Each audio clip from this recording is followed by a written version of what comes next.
Yo, Chan, I'm about to watch a new Bleach episode, man, and apparently they assembled the Avengers for this episode, man, so let's freaking go, dude. Let's freaking go, dude.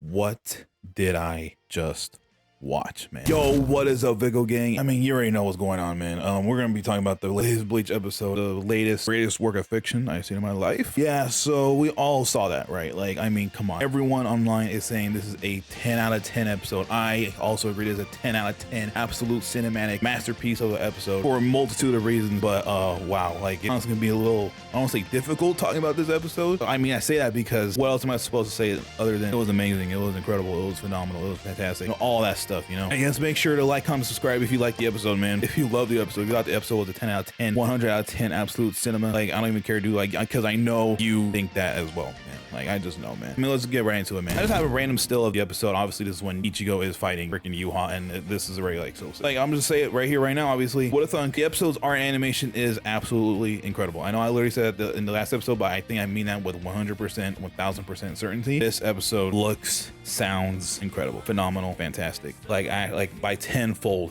compared to the last episode. And like, dude, I knew it. I literally, my freaking Bleach senses, my peak senses were going off last episode. Like, this episode's pretty freaking good, dude. Like, it is. But I'm like, dude, they're gonna do something this episode. I had my spider senses were tingling tight beat, bro. They were tingling like crazy. And then I started seeing like little rumblings online about the, as you probably heard me say in the beginning of the very beginning of the video, the apparent like staff that they got for this episode, I guess, were literally like the Avengers or something, or damn near close to that, basically, for this episode. Plus, I think they had another like studio helping, I believe, or something like that. So I did see that, and then I was getting really excited. I'm not gonna lie, I got really excited, and of course this episode delivered on those, I guess, expectations and then some, man. But yeah, our animation looks incredible, dude. Like, I can like skip to any shot, like especially, dude, like the Orihime section here in the, like in the early parts. Oh my, like, dude, this is like one of these shots in the episode. Jeez Louise, these artists, these animators in this episode like went absolutely bonkers, insano style, dude. Like, it's not even funny how insane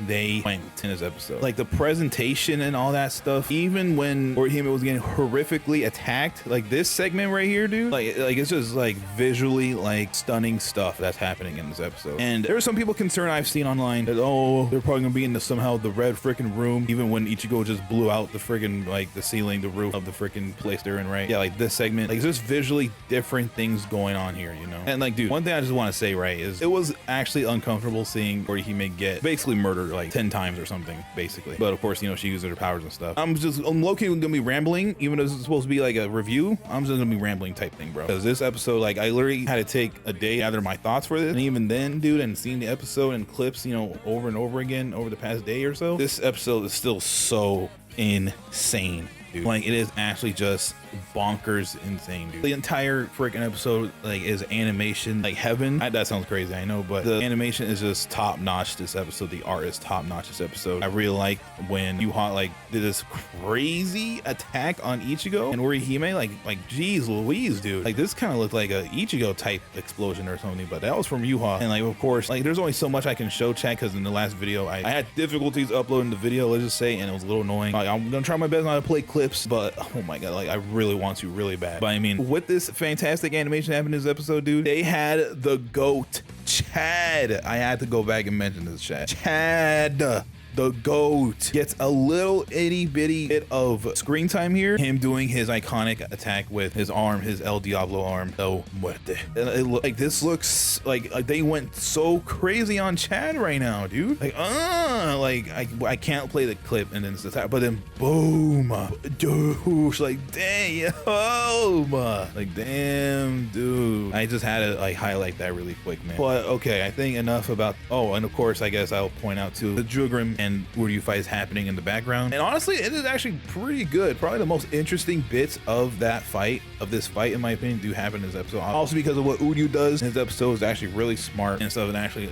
obviously, this episode looks great. It's gonna make this fight look great. So yeah, I don't want to like make it sound I'm neglecting like anything about Uryu and Hashwall, but like, you know, they're the main thing about this episode obviously was Ichigo and Orihime, right? So let's get into that right now, man. So I think like what Kubo did with Orihime in this episode is nothing short of honestly incredible. And even this segment right here when Rukia reunites with them for the first time in a while, because I remember even in the OG anime, there's a certain part in the Ranka arc, obviously like they kind of like don't really like interact too much, except that really awesome like moment where Ichigo saves Rukia from Yami. That was pretty that was pretty sick. And then at the very end of your Ranka arc, of course, you know, the send-off was nice. So but like even then it was still, there's still something there. Obviously a Fullbring arc, there's almost nothing, but I think they handled that really well, obviously. And at the end of Fullbring arc, when Rukia gives Ichigo his powers back, I mean, like there's no better way to do that. But in Thousand Year Blood War, like there is very little interaction between Ichigo and Rukia, and they're supposed to be like on some brother and sister type like connection, you know what I mean? And they're like, obviously there's a whole freaking war going on, so that was a little hard to do, I bet. I think it's definitely a really good way to get them interact again. You know, even if you might feel a way about like maybe like the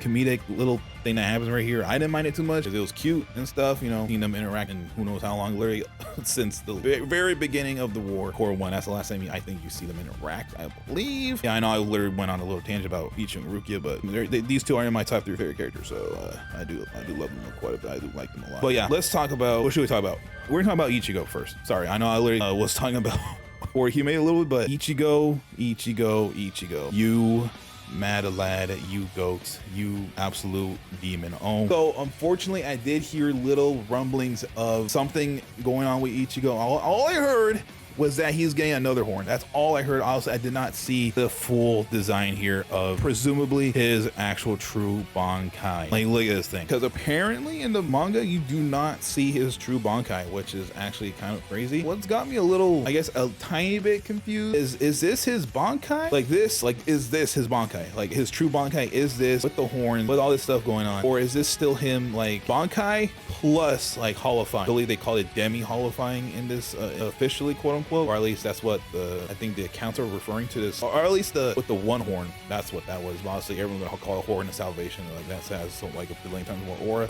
It sounds so much cooler. But you guys get what I'm saying, right? Because obviously, like, dude, this form, and to think Ichigo couldn't get another like awesome transformation, right? Like Ichigo has some of the sickest transformations ever. Like this form, dude, I need more time with it, but this form is up there, dude. Like and a whole new Tenza Zangetsu. We don't even know the name of the Bankai. He even say it. Tenza Zangetsu freaking design here. Like it looks more like I don't even know, dude. Doesn't really have an actual like blade here, but it's honestly bladed, I believe, on both sides. And of course, I mean, he's holofied, right? He has the hole in his chest. I think that was there before. The 2 horns, and honestly, these reddish, like shackle-looking things are very reminiscent, of course, Vasto Lorde / fully holified Ichigo. You know, with the stuff like the furry red on his ankles, on his wrists, and then you know, around his neck. Literally the same thing that's happening here, dude. And he has like this like thing going on in the back too. He has like he has this like, I don't say tail, but he has this going on in the back. This whole thing, dude. This looks so good. Oh my god, dude, they have 5 more episodes, dude. I hope honestly they keep it up, man. Who knows? They've literally had over a year to like work on this. I know, I bet, you know, the more time the merrier, but this is the biggest gap we've had between the cores, between 1 and 2 and 2 to 3. Those were like a year max between those. I mean, so I'm trying to say, right, the cores basically back-to-back years, right? In 2022, core 1, 2023, core 2, 2024, core 3. But there is no core in 2025, obviously. You know, 2026, this is a core now. They went a full year without Thousand Year Blood. So I'm honestly expecting big things, especially after this episode, man. Like what's gonna blow my mind is that we are thinking this is 10 out of 10 absolute cinema, right? Like it hits all the notes, like epicness, like presentation, like absolute like amazing like action, and then of course like even more like cinematic, like emotional stuff going on. Like honestly, dude, this episode is the closest thing that's gonna come that's came to dethroning for me personally, chat. Bleach Thousand Year Blood War episode 7 in core 1. That episode is honestly one of the best episodes ever, me as well. And this episode is right freaking there, dude. It might have barely surpassed it, dude, because people, dude, I'm sorry, episode 6, the episode right before episode 7 in core 1, people say that's dude, I'm not gonna like, they're like, dude, that like if something finally surpassed episode 6, dude, I'm sorry, it got surpassed the very next episode. Like, I'm so sorry. Like, yeah, that episode is incredible and everything too, but like to me, episode 7 was the clear better episode. Like, it was like not even close for a while. Honestly, for a while, I don't think anything has came close to episode 7, but I think this episode is right there or slightly above it now. And this is one of the best anime episodes ever, right?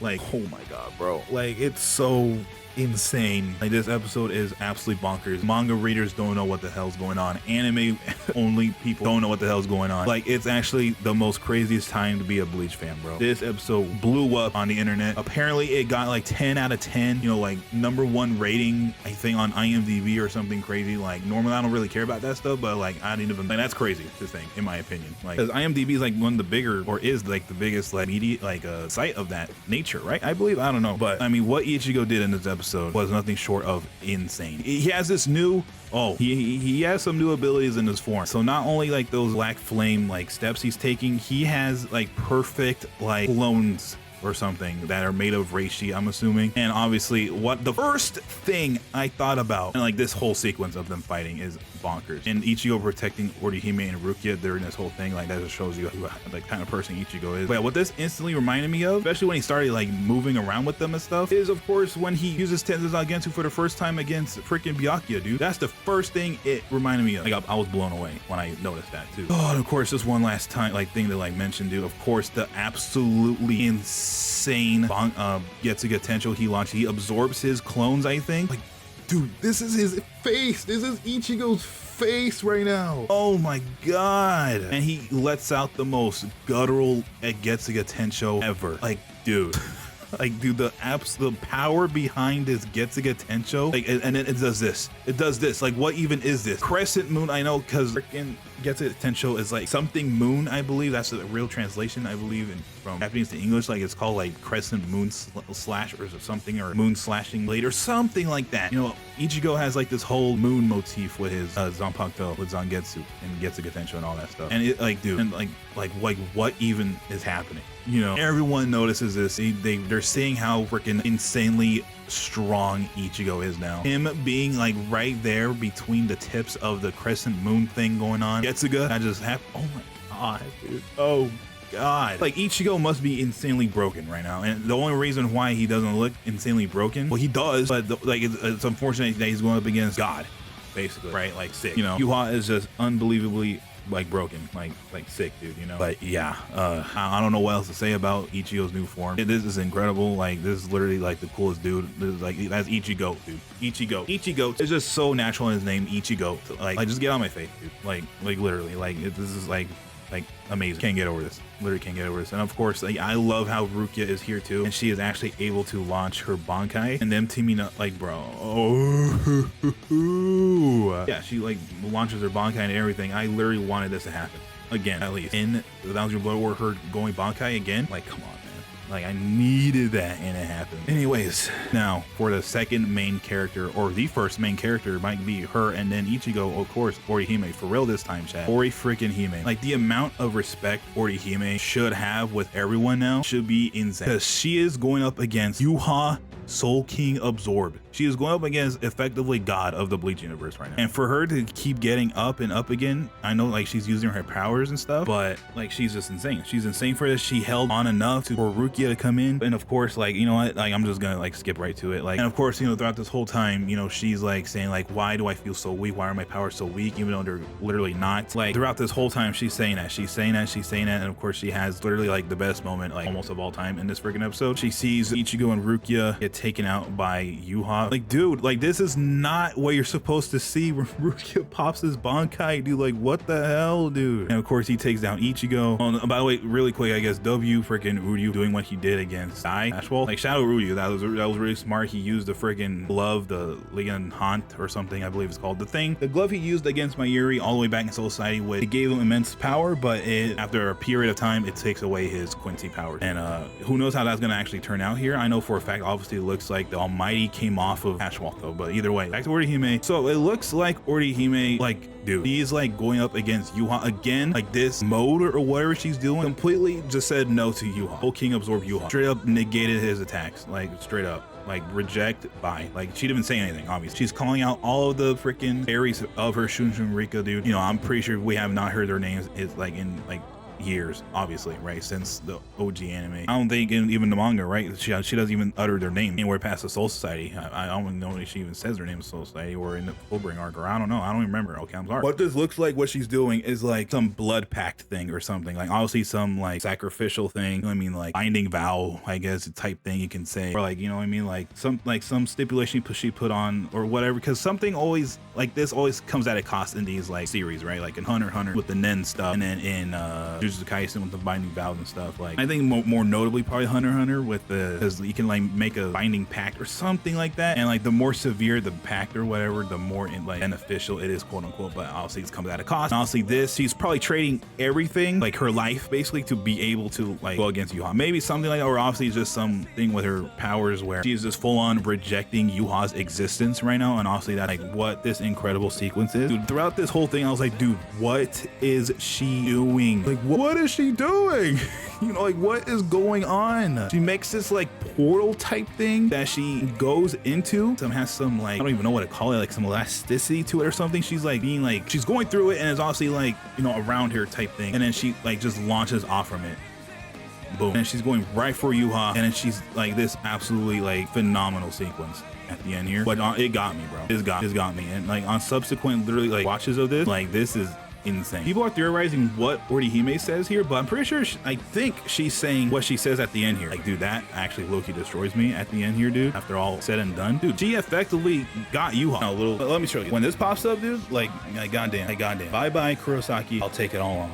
Okay, and then the title comes up, but then this flower, obviously this represents Ichigo and Orihime.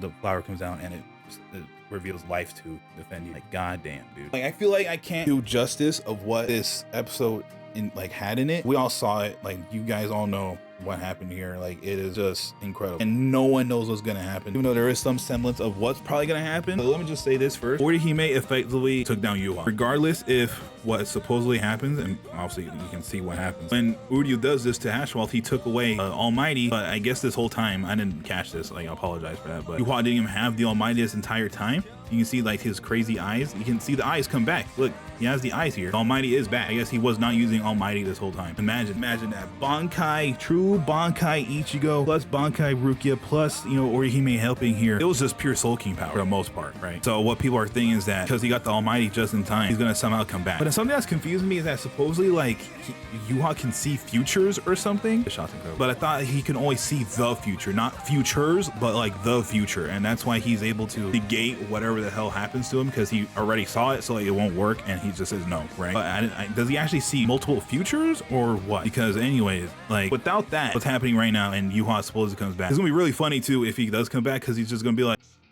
huh, what?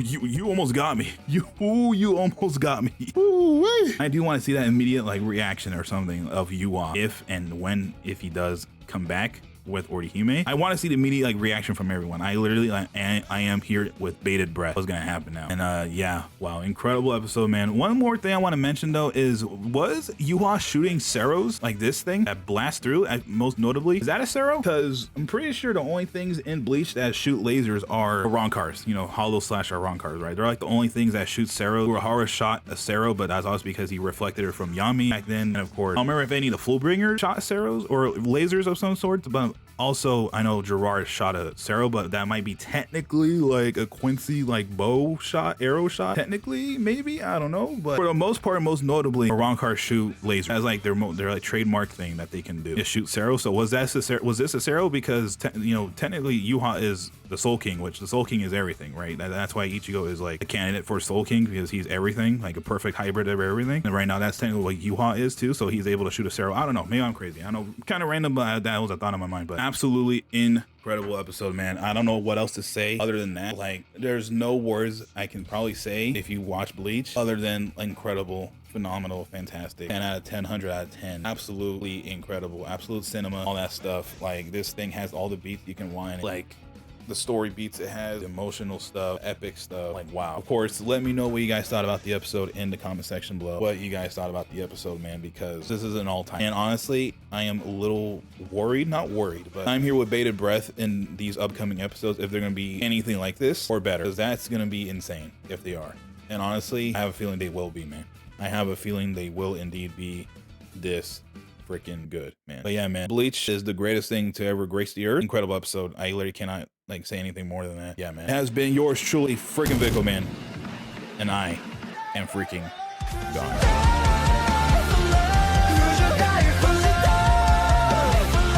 Sub now.